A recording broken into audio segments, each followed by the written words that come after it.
নমস্কার সমস্ত দর্শক বন্ধুদেরকে এসটি মর্নিং চ্যানেলে আপনাদের স্বাগত। আমি সুনন্দা।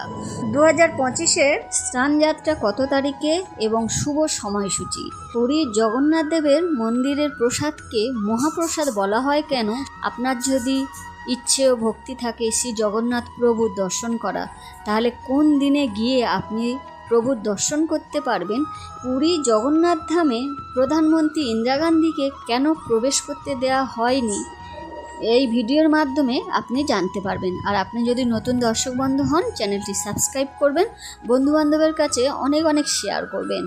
আপনি ভারতের যে প্রান্তে থাকুন না কেন, আপনি যদি হিন্দু হয়ে থাকেন, আপনি মনে মনে ভাবছেন যে জীবনে একবার হলেও যেন শ্রী জগন্নাথ প্রভুর দর্শন করতে পারি। আপনার কি মতামত, কোন জায়গা থেকে ভিডিওটি দেখছেন, অবশ্যই কমেন্ট বক্সে লিখে জানাতে ভুলবেন না। সারা বিশ্ব জুড়ে প্রসিদ্ধ 4 ধামের মধ্যে এটি একটি শ্রেষ্ঠ ধাম, পুরী জগন্নাথ ধাম।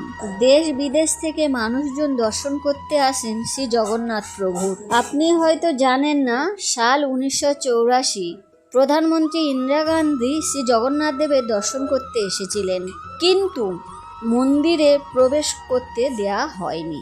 তার কারণ, এই মন্দিরে হিন্দু সনাতন ধর্মই মানুষ প্রবেশ করতে পারবে।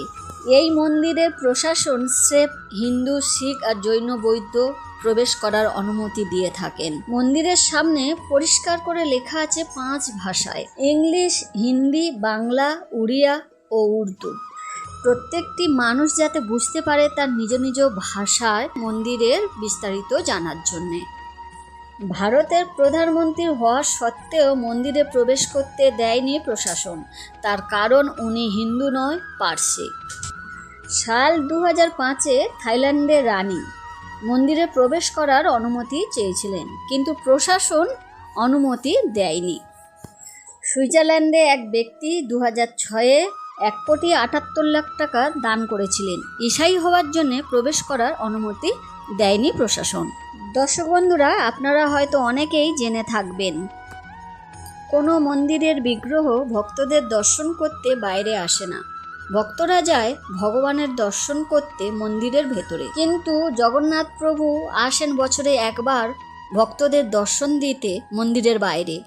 আপনি যদি হিন্দু না হয়ে অন্য ধর্মের মানুষ হন, আপনার মনে যদি প্রভু দর্শন করার ইচ্ছে থাকে, জগন্নাথ দেবের স্নানযাত্রার দিনে আপনি দর্শন করতে যেতে পারেন।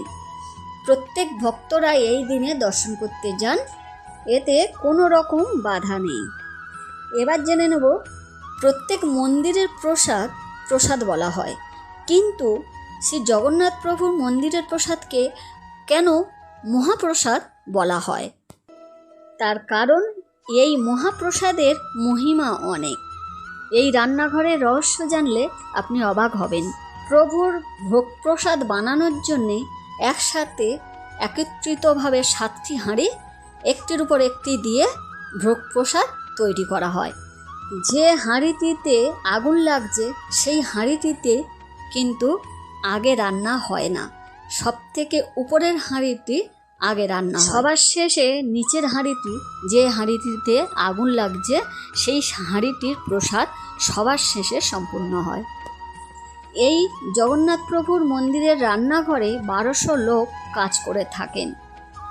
প্রভুর দর্শন করতে ভক্তরা 10,000 হোক বা 10 লাখ হোক, কোনো প্রসাদ এই মন্দিরে কমও হয় না, বেশিও হয় না।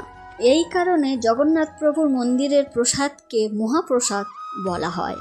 প্রত্যেক দিন প্রভুর 56 ভোগ রান্না হয়। এই মন্দিরে অনেক রহস্য, যে রহস্য আপনি কোনো মন্দিরেই পাবেন না। প্রত্যেক দিন ঝান্ডা চেঞ্জ করা হয়। একদিন যদি ঝান্ডা চেঞ্জ না করা হয়, 18 বছরের জন্যে মন্দিরের দরজা বন্ধ হয়ে যাবে। এই মন্দিরের কোনো ছায়া মাটিতে পড়ে না। এই মন্দিরের উপর থেকে কোনো প্লেন বা কোনো পাখি উড়ে যায় না। সমুদ্রের ঢেউ হাওয়ার ঠিক বিপরীত দিকে বইতে থাকে। এই সেই সমুদ্র, যে সমুদ্র থেকে কাঠ ভেসে এসেছিল। বিশ্বকর্মা নিজেই শ্রী জগন্নাথ প্রভুর বিগ্রহ তৈরি করেছিলেন। রাজা ইন্দ্রধূম এই মন্দিরের প্রতিষ্ঠা করেছিলেন শ্রী জগন্নাথ প্রভুর আদেশে। 12 বছর পর শ্রী জগন্নাথ প্রভুর বিগ্রহ থেকে শ্রীকৃষ্ণের দিল নিয়ে অন্য বিগ্রহের মধ্যে রাখা হয়। অনেক বৈজ্ঞানিকরা এই মন্দিরের রহস্য বের করার চেষ্টা করেছিল, কিন্তু কোনো তথ্য পায়নি। এবার জেনে নেব 2025-এ জগন্নাথ দেবের স্থানযাত্রা কত তারিখে। বাংলায় 1432, 27শে জ্যৈষ্ঠ, ইংরাজি 11ই জুন বুধবার শ্রী শ্রী জগন্নাথ দেবের স্থানযাত্রা। পূর্ণিমা তিথি শুরু হচ্ছে 26শে জ্যৈষ্ঠ মঙ্গলবার দিন দিবা 11:06 থেকে সমাপ্ত হচ্ছে 27শে জ্যৈষ্ঠ বুধবার দিবা 12:37 মধ্যে।